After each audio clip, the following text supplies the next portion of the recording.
북한의 미사일 도발 관련입니다. 오늘 오전 북한이 평안북도 동창리 일대에서 동해상으로 미사일로 추정되는 발사체를 발사한 것으로 보도됐습니다.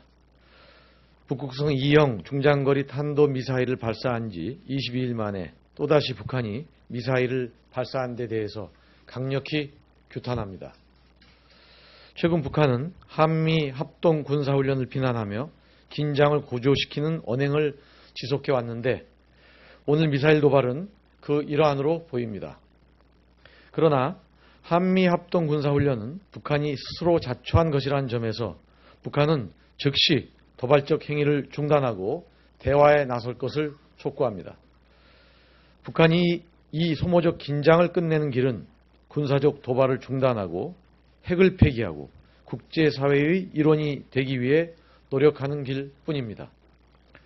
아울러 최근 미국 일각에서 선제 공격론이 제기되고 있고 전술핵 재배치를 검토하고 있다는 보도가 나오는 등 한반도에서 군사적 긴장이 고조되고 있는 상황에 대해 깊은 우려를 표시하지 않을 수 없습니다.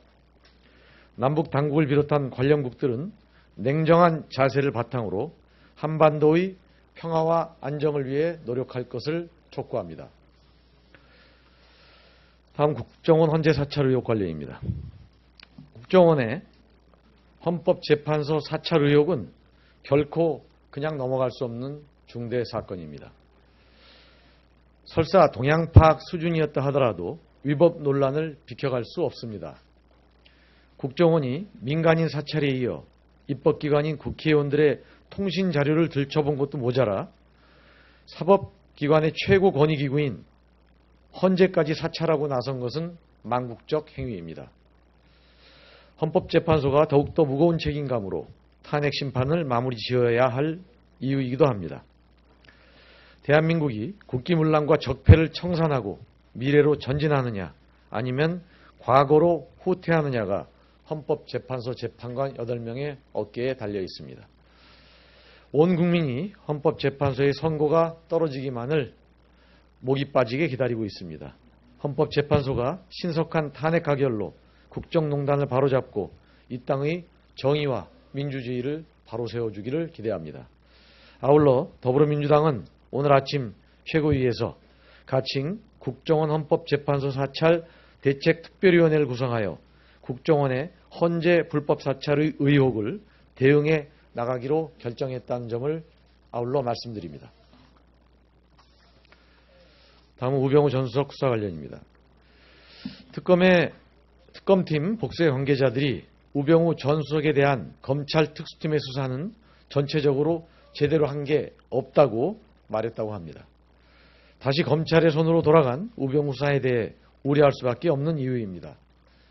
그런데 검찰이 특검팀 수사 전 국정농단 사태를 수사해온 특별수사본부에 대해 다시 수사를 맡기겠다니 어불성설입니다.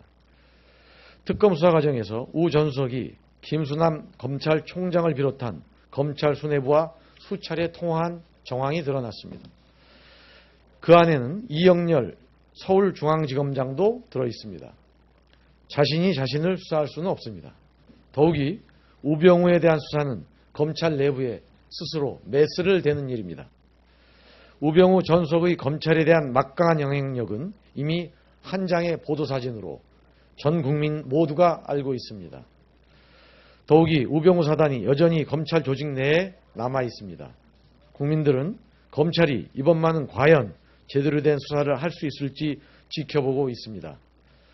또다시 검찰의 팔이 안으로 굽는 물타기 수사에 그친다면 국민들이 용서하지 않을 것입니다.